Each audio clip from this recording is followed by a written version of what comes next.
soki nazo kwanza nakota na chambre natikali ni nakangi porte chambre nazo kwanza nazo mizoki salonki po mukuseleki na bande kotanga mai na se ya biso basi boko rovana nga pembe nde toza boete na botami par la grâce, c'est-à-dire que maman nanga bande ko botati tango akutani na Aidi na bala atebie loboko ya monsieur tu mettras au monde un enfant et cet enfant à cause de la mossa ya nzambe.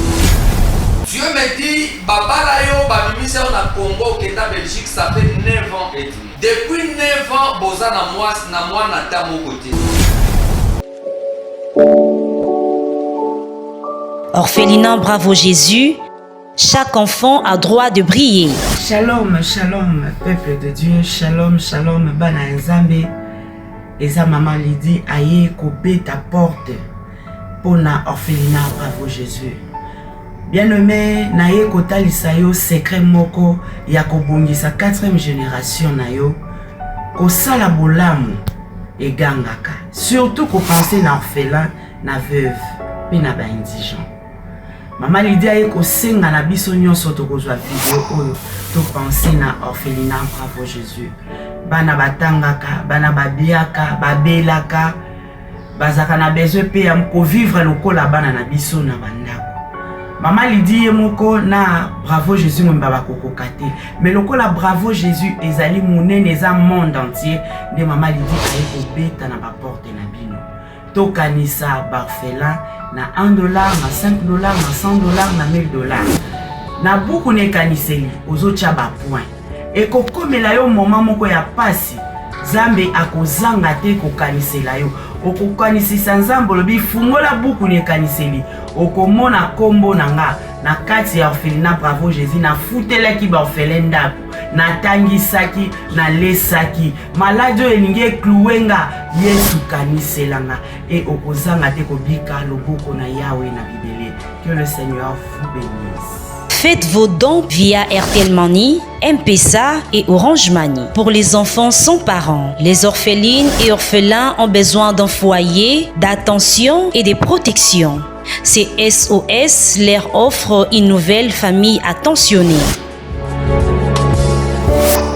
Orphelinat Bravo Jésus, chaque enfant a droit de briller.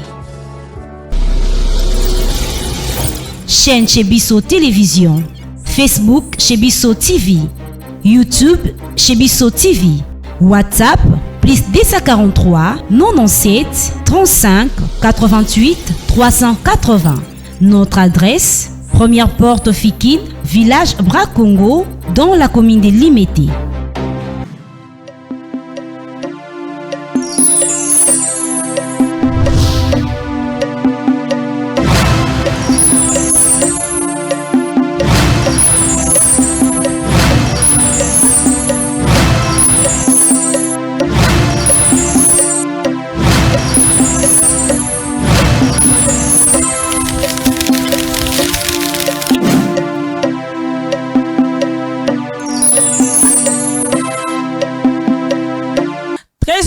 De se retrouver encore une fois. Un grand merci à tous les spectateurs qui nous suivent à partir de 3W. Là, je vois Chebiso Télévision. Faire plaisir, c'est mon devoir. Mon devoir, c'est de vous faire plaisir étant donné la présenter sur cette émission.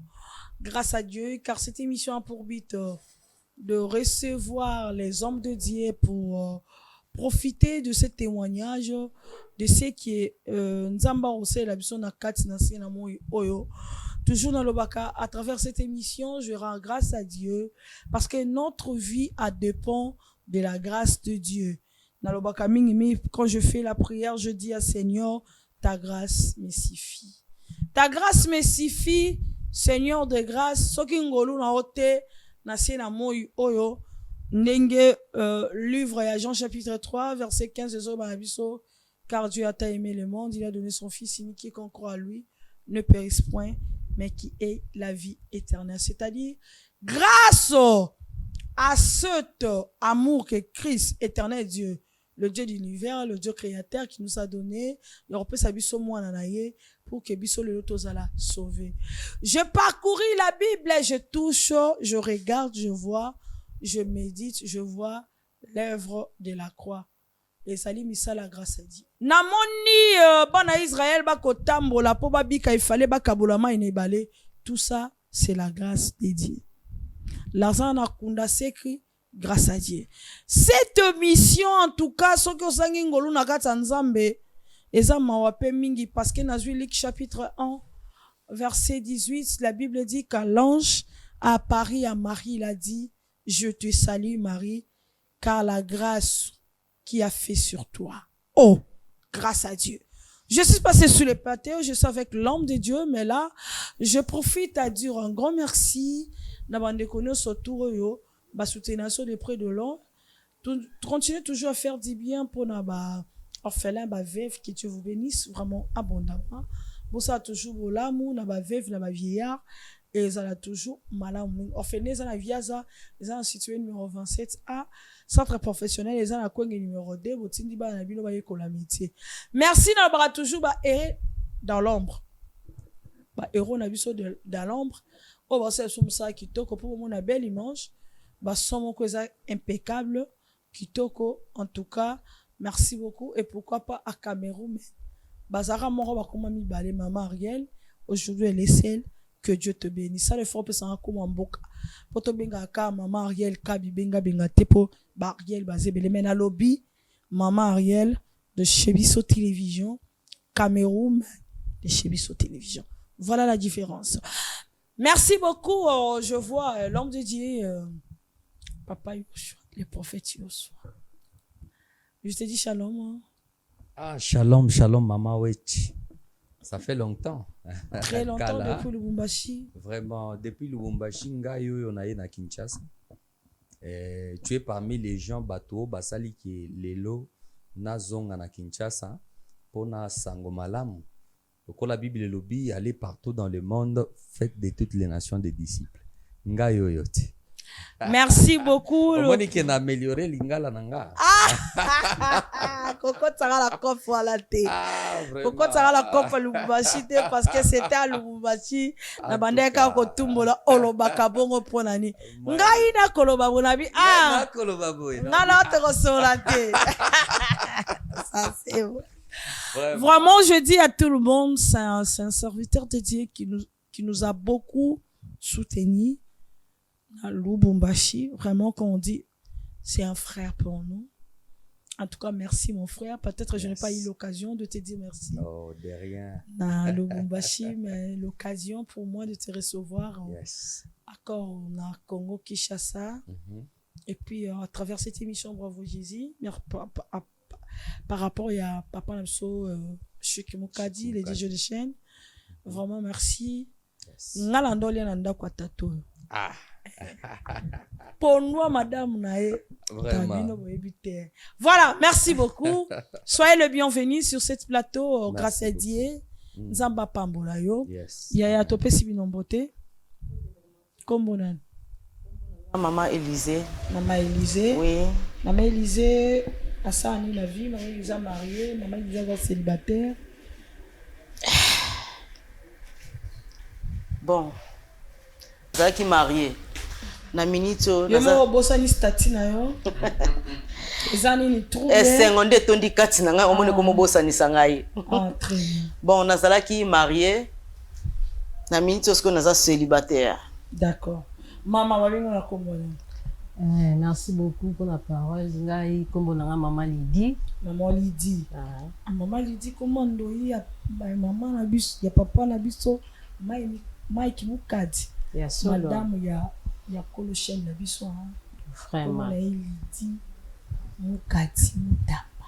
OK. Ndoya mère double. Oui, osa marié célibataire? Non, nazaki marié mais pour le moment naza célibataire. Oui, osaki marié pour le moment célibataire. OK. Wow.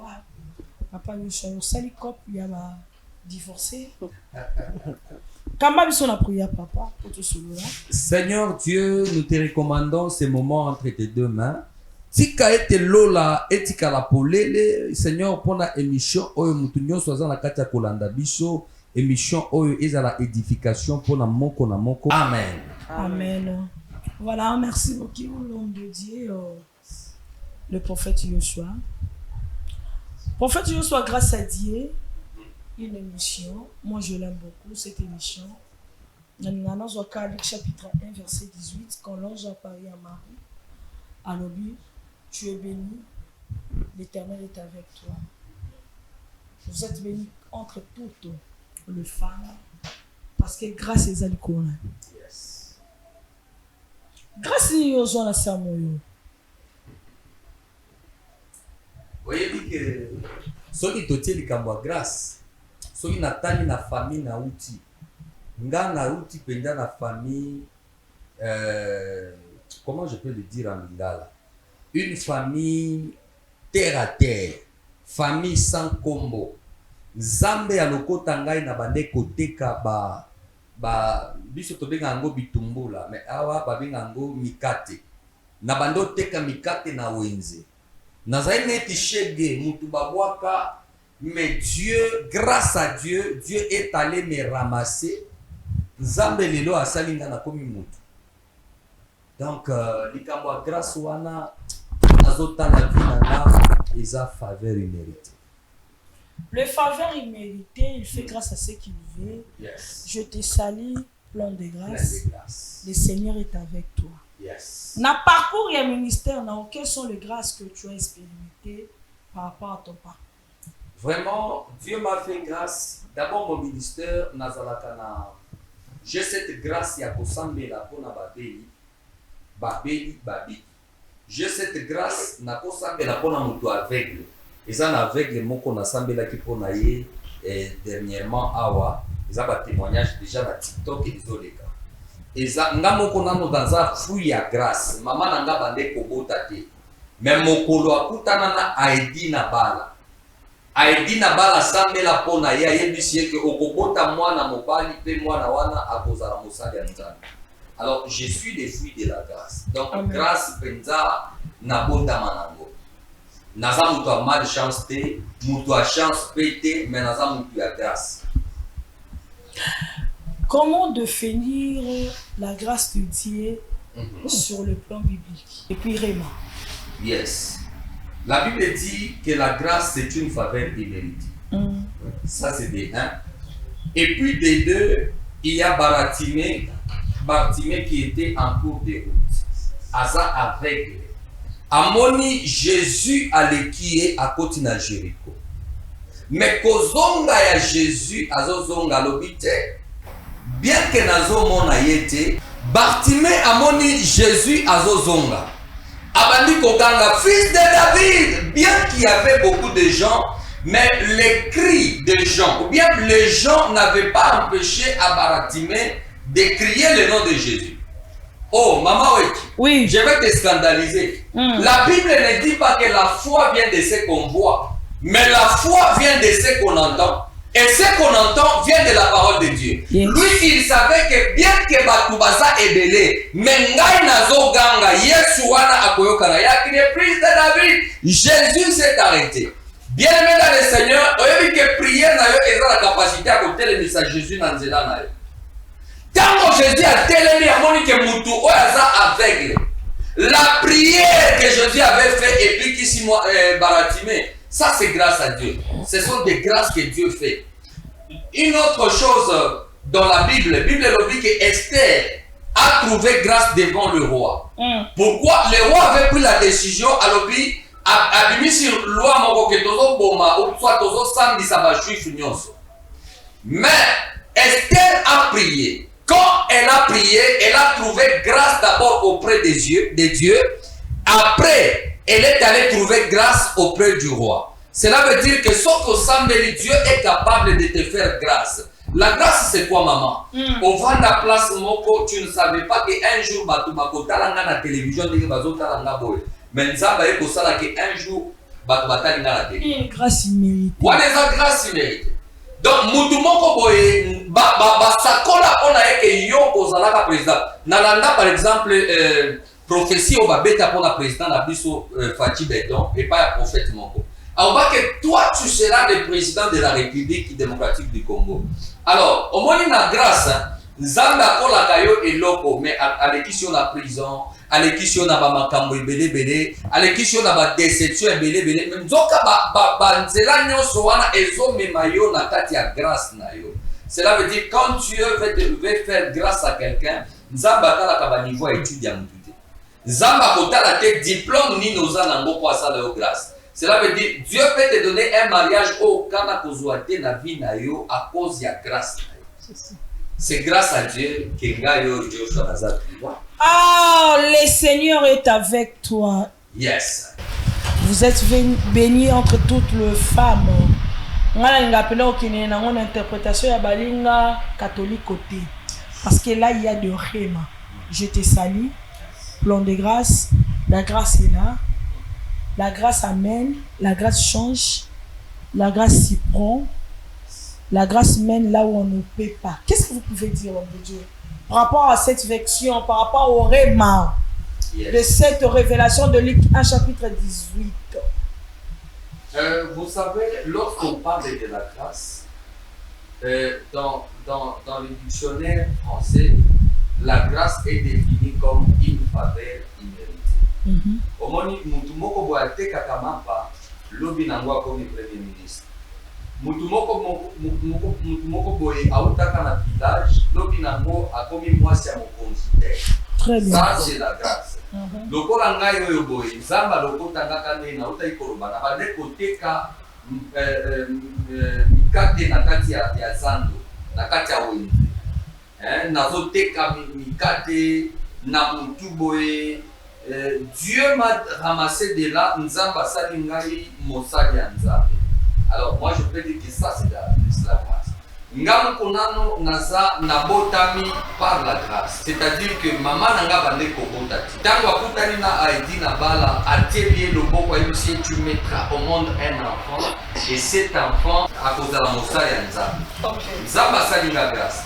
Et d'ailleurs pendant que je parle maman Wechi, nzamba fongoli nga misu nazomona bapesi nga kombo ya mama Rebecca. Kombo ya mama Rebecca azovanda na kati ya Belgique. Dieu me dit babala yo babimisa yo na Congo kenda Belgique, ça fait 9 ans et demi. Depuis 9 ans boza na mwana ta moko te. Au moment que je parle, mama Rebecca mobali na yo akomi kobima bima libanda.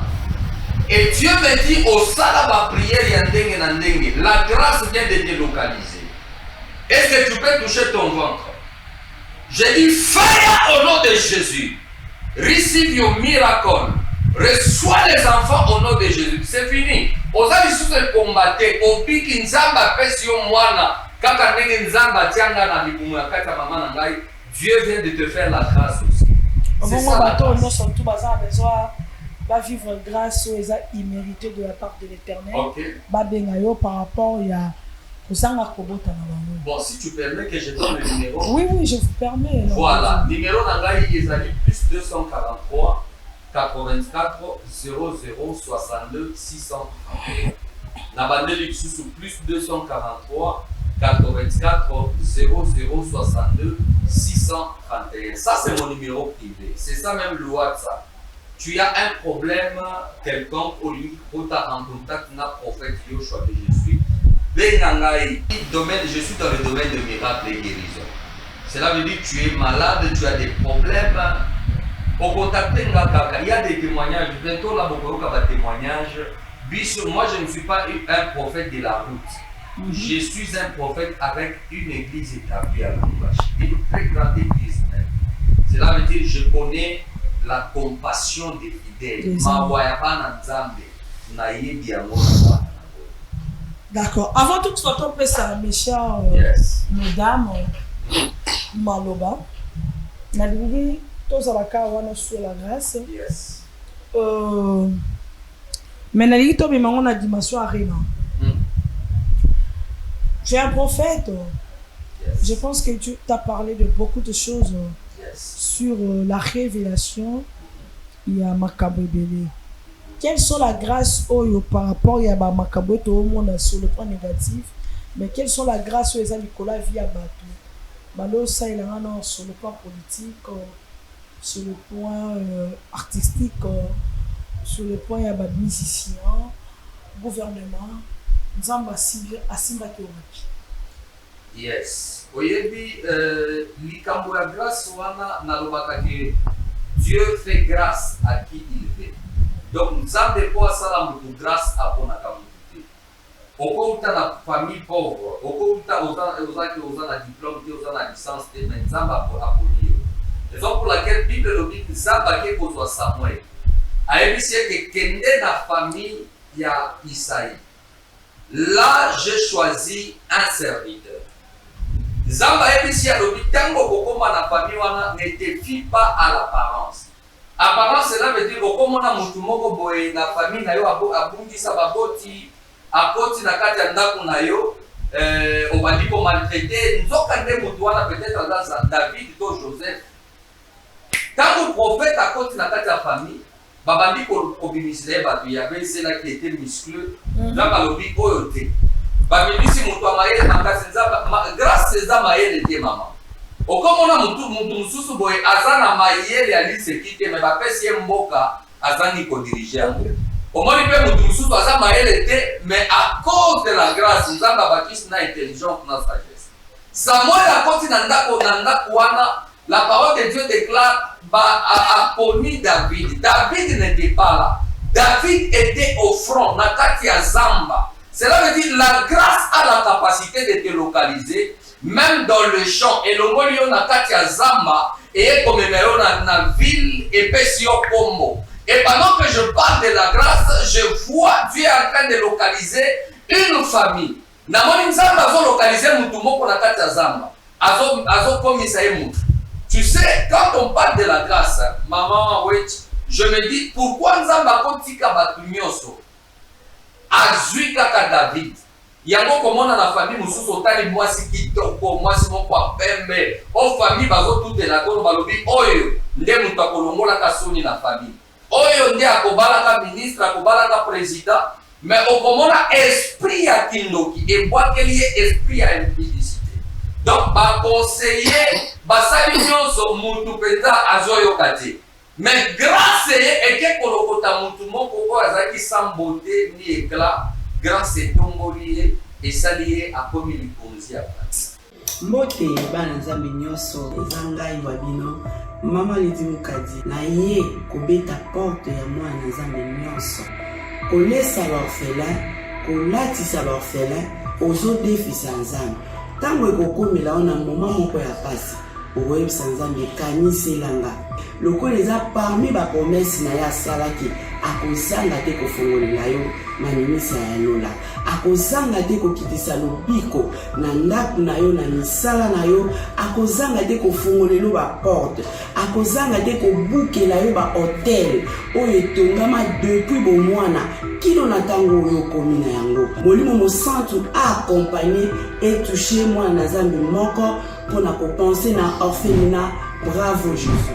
Nous qui mangeons à notre faim, les orphelins n'ont pas cette chance. Faites vos dons. Orange Money, plus 243 18 89 886. M-Pesa, plus 243 82 01 22 226. RTL Money, plus 243 97 666 66 04. Le nom Mike Moukadi. Orphelinat Bravo Jésus, chaque enfant a droit de briller.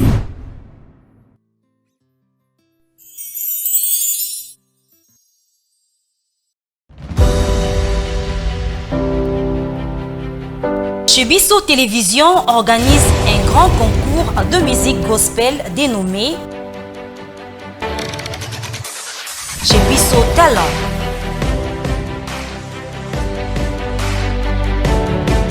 Vous êtes jeune chanteur gospel talentueux, l'occasion vous est offerte pour décoller et vous faire connaître partout dans le monde. Inscrivez-vous dès maintenant en envoyant votre vidéo d'acapella, y compris votre nom, post-nom et prénom,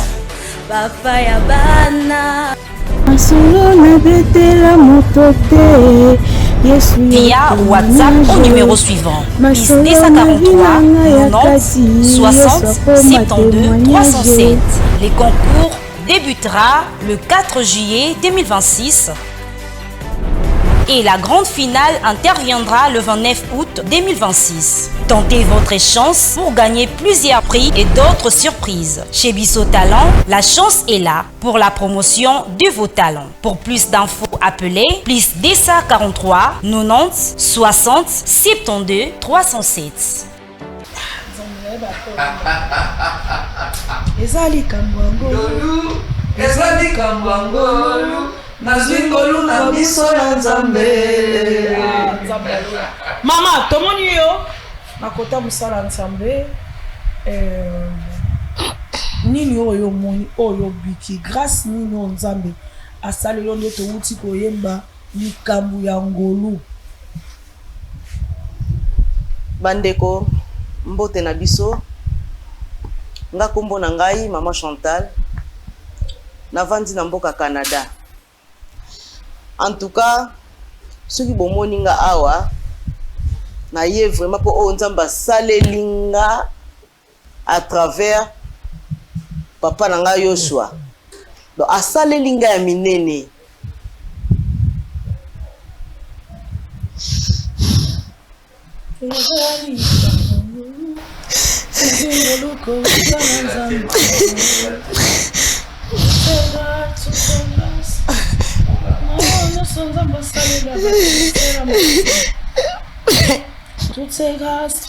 Bandeko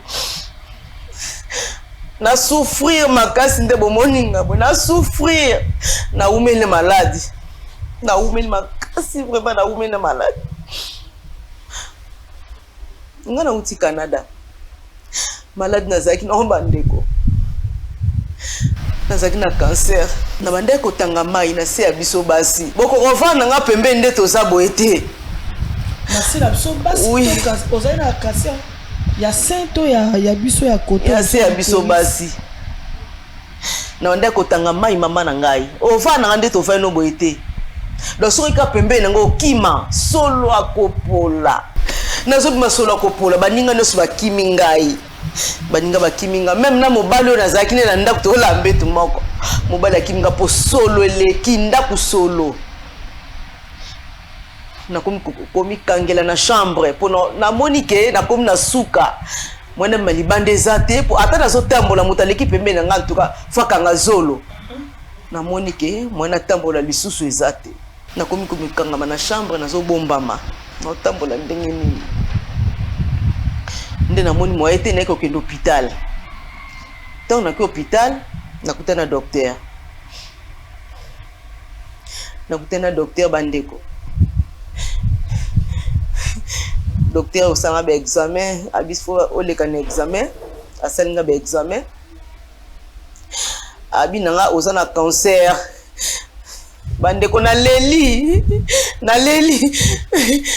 bandeko na ko mona ke cancer oyo eza ya famille papa na ngai pe akufa na cancer même ndeko na ngai pe grande sœur na landa yipa akufa na cancer na moni ke lokola nga pe cancer c'est que nga pe na akufa na moni ke na mokilo na zasu na tina moko te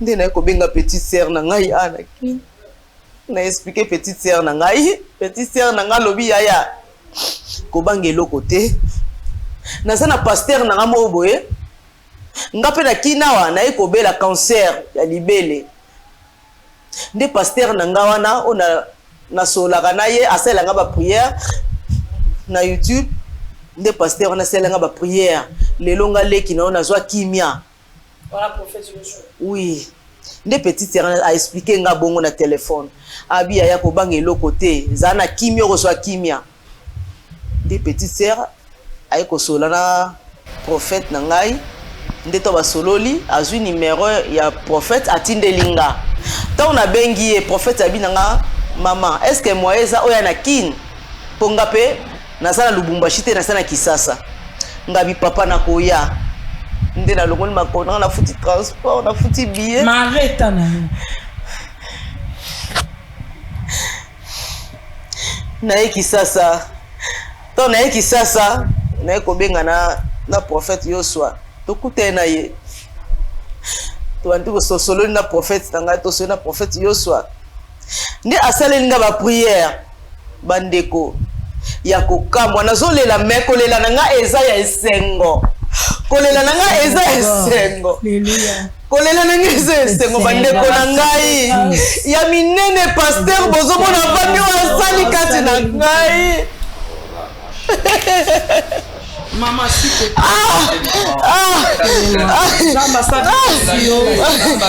Pasteur nanga. Nzamba bakisela ya mingi nabiki bandeko nabiki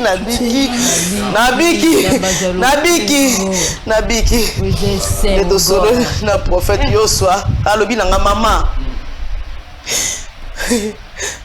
Tout ça la prière. Le prophète a prié, en tout cas, il y a qui temps pour la prière. À prier, to oumeli vraiment la prière. To sisi prière. Nda lobi nanga mama, nazane eloko musute. Eloko nga nazo pesa okaka huile d'olive na mai. Zwa huile d'olive oyo kende nango pakolaka na se abino basi côté oyo ezo déranger yo. Bande ko nasaki so nazo kwanza. Soki nazo kwanza na kota na chambre na tikali ni na kangi porte chambre nazo kwanza nazo mizoki sadonki pour mukuseleki mettons quand nazui huile d'olive au prophète nanga apesa kinga na pakoli na se abiso basi bandeko nazui na mai apesa kinga abimai wana sokola na sokoli kaka tongo na sokoli bandeko 5 minutes c'est belé maman na ngai mukusa esili papa oza nzambe vraiment oza nzambe témoignage otina ozonga na Canada en tout cas na opesa témoignage o nzamba sali kati nanga à travers ya pasteur Yosua asali ya minene pasteur alobi nanga ke mama zonga lisu na Canada okende kosasa ba examen nazaki na kondima ndeko tango oza na passe oluki mosali na nzambe za pe na kondima poso za na kondima to kobika te za na kondima ke ndenga na kute na mosali na nzambe o alobi kati na nga lokola na za na kondima na ndimi esili deja po nga na zaki de na kondima tango to soloka na mosali na nzambe na zaki na kondima ke sina biki deja yango pe salamela kingai. Merci beaucoup. Comme sous bon na sukisa mama na nga esengo eleki na komara na suka nde na eko zonga na Canada na quel sous contrôle docteur akamwa bi mais maman mais yo zaki na maladie hein oki na cancer mais ndenge nini nazomona oza suna cancer te mama obiki oza déjà ya kobiki oza suna maladie te bandeko na tondisa mine sengo na ebité donc prophète nga eloko nini nga na opesa ye na sangi eloko opesa ye na pesi nzambe na ye merci papa nzamba mona bakselo ya mingi osala ya mine donc nakoka koloba te mama na ngai ona ngena loba nde yangwana. Voilà, merci beaucoup. Tout est grâce, tout est grâce. Na pesa action de grâce na onzamba saleli ngai action de grâce na ngai yango papa onzamba saleli ngai minene papa na ngai likambo nzambe bafutaka te nga nafutisaka lipamboli likambo te papa ngai nafutisa guérison te donc eza grâce o nzambe asali yo mama papa naboyi te ofutisaka te mais na osali kati na ngai yango mo napesi kaka omela ta mai papa nzambe pambola yo. Je lève ma main droite et je déclare mbongo oyo ekende koganga ndalobi au nom de Jésus fire rabashaya mamanda rabashete guérison na yo ezala totale au nom de Jésus-Christ de Nazareth yo okobela lisusu te kaka ndenge nzamba bikisi yo esili mpona libela na kombo na Yesu amen. Amen. Sois courage, maman Péléna.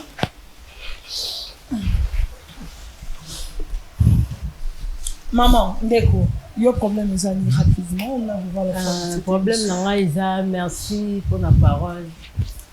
Toza elongo na ye, aza grande sœur nangai. Oh, boza yana leki. Boza yana leki.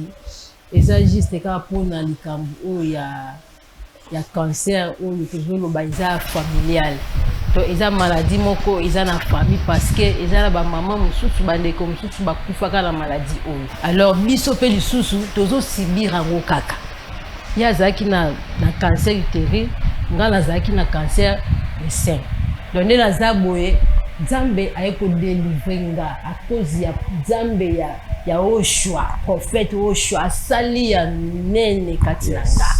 Donc asali ya minene na famille na nga a délivrer nga na ba prière na ye. En tout cas vraiment apesi kaka mai ya pamba na ila bondeli na utiliser mai wana mama na bondela ye moko asala forte prière pour nga a déclara aloba oya kokai koloba asambela ki ponanga lelo naza bien cancer du sila naza sous lelo côté en tout cas guérison totale na vie nanga na joie et kokoma sous c'est pas grand terre nanga o na belle li grand terre pour les laté nazala Nzambe moko Nzambe ya prophète Oshua azo sala ya minene yaka Kinshasa tokende boyoti aye to memane pa ya papa prophète Yoshua asali abondeli pona biso lelo nazane sengo makasi toza délivrer Nzambe asali ya minene papa nazane sengo na ebité papa na pesa yo nini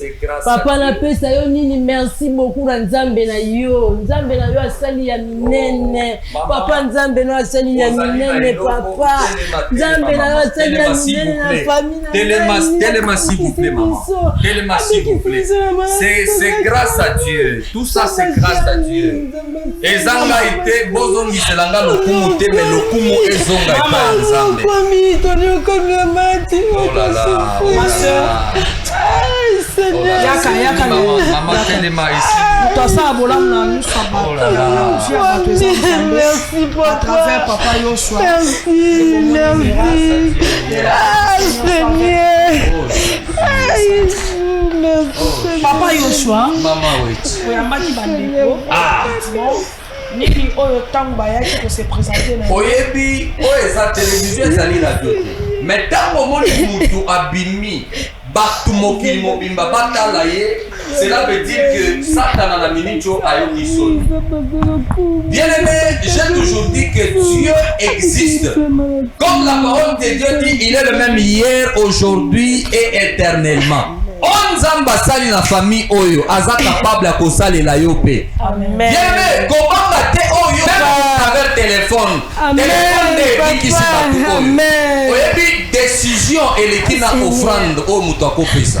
Mais quand tu souffres, mwana wasi wana bade kotanga makila pendant 12 ans. Alobi te na kokufa boete na kende komona Yesu. Azui décision akobima. J'ai donné mon numéro.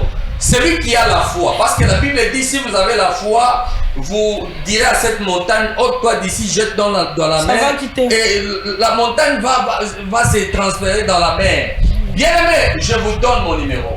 Ngari Nazali Kaka, je suis qu'un esclave. Nazali Moumou Nzambe. Donc tout ça c'est grâce à Dieu. Moi je te donne seulement mon numéro. Et puis Tozali parmi Basala Nzambe, Namboka Olelo, Otobate Nzambe. Hein? Et pas na biso na Lubumbashi tolobaka tuna muchunga Mungu sana. Cela veut dire et pas na biso toyebaka lokuta te. Et pas na biso toza ba mboka te maman. Nous gardons encore ce Dieu là original Nzambe wana bosolo. Na peska mutu o aza na foi numéro na ngai. Ezali plus 243 84 0062 631. Nalobi plus 243 84 0062 631. Tu peux avoir les cas, lokola ba mama oyo, contacter biso. Condition mon côté ezali. D'ailleurs pendant que je parle, namoni nzamba zo bikisa papa moko, je vois ba pesinga ba kombo ya papa Iber. Nzambe andimi ko bikisa yo na maladie ya faiblesse sexuelle. Zoto na yo mobali esi et baby complètement. Soit numéro nanga oyo contacter nga, je vais prier pour toi. Na kopesa orientation moko kaka soko saleli yango c'est fini vie na yo ebiki pona libela. Bana basale derrière cette situation ya ma concert na tango na bandi ko sambela pona mama oyo. namoni akwei na se mutu moko abandi koloba na kati na ye. Namoni mutu wana zoloba kombo na ye Jeanne. Moma zoloba Jeanne wana nzoka nde eza tante na bango, grande sœur ya papa na bango. Na yebisi yo ke anyokoli famille na bango makasi. Pas combattre avec un ennemi que tu ne connais pas. Même David, avant de combattre na Goliath, David connaissait et il avait vu Goliath. Tant qu'on a révélé le tobandi prière, au moment que je parle, Dieu a déjà fait retour à l'expéditeur. Amen. C'est grâce à Dieu. Voilà, merci beaucoup. On est arrivé à la fin de cette émission. Yes. Grâce à Dieu, grâce à Dieu. Ma soeur, moi je vais vous dire, la délivrance, Baba Telango. Vous pouvez être guéri aujourd'hui. Bon, les gens m'ont dit Sabino, mais si vous avez sous la bandela, vous fungoli la porte, le papa, il faut saler le salati. Et le bon lien, Zamba salé libino. Vous gardez délivrance, les allez très très important. Les allez là, te belé, bah, on la maladie, mais aux ungulu, il y a un roman dans le beau Kanzamba à travers cette maladie qui est très compliquée. Aujourd'hui, même ce que tu as donné comme l'action de grâce, et c'est l'autre côté, peut-être sur le côté de l'hôpital. Et l'autre côté, par rapport, il y a un niveau de l'hôpital. Mais devant Dieu, c'est quelque chose au sein de Moussa, comme il a appelé Miliki, et qu'on a vraiment malade. Rapidement, l'homme de Dieu, je pense que vous venez de Lumbashi. Vous allez à Lumbashi. En tout cas, Nzamba Pandolayo avec l'accueil. Que Dieu vous bénisse. Continuez toujours à faire bien. Continuez toujours dans Nzamba et Zanala. On est arrivé à la fin de cette émission. Juste quelques secondes, dernier numéro à eux pour que vous capter.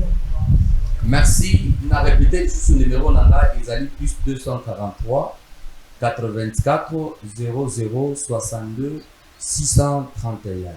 Plus 243 84 00 62 631. Voilà. Merci beaucoup, que Dieu vous bénisse. Amen. Merci à tout le monde. Merci d'avoir découvert ce Rolanda qui vous durant cette émission. C'est une émission chrétienne, grâce à Dieu. Tout est grâce. Merci beaucoup. Soyez Christ à Zongité. Soyez qui paye que Dieu nous bénisse. Bye. Orphelinat Bravo Jésus, chaque enfant a droit de briller. Shalom, shalom, peuple de Dieu. Shalom, shalom, bana nzambe.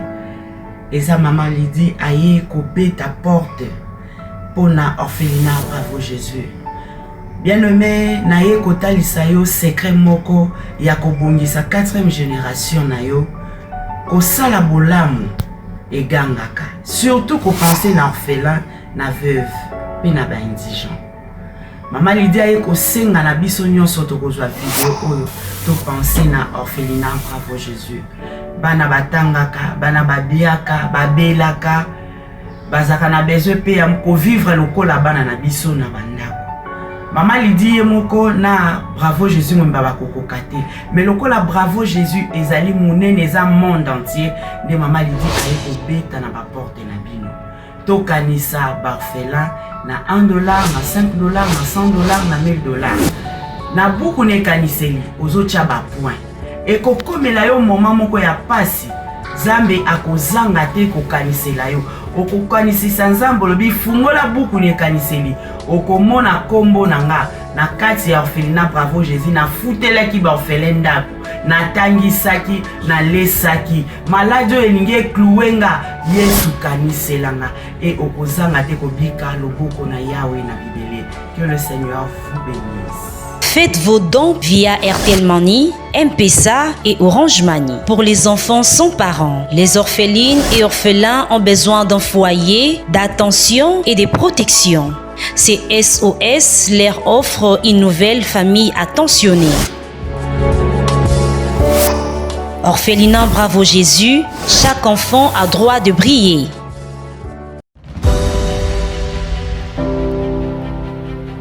Chebiso Télévision organise un grand concours de musique gospel dénommé Chebiso Talent.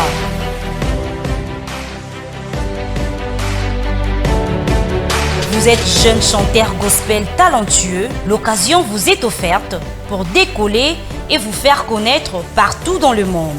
Inscrivez-vous dès maintenant en envoyant votre vidéo d'acapella, y compris votre nom, post-nom et prénom.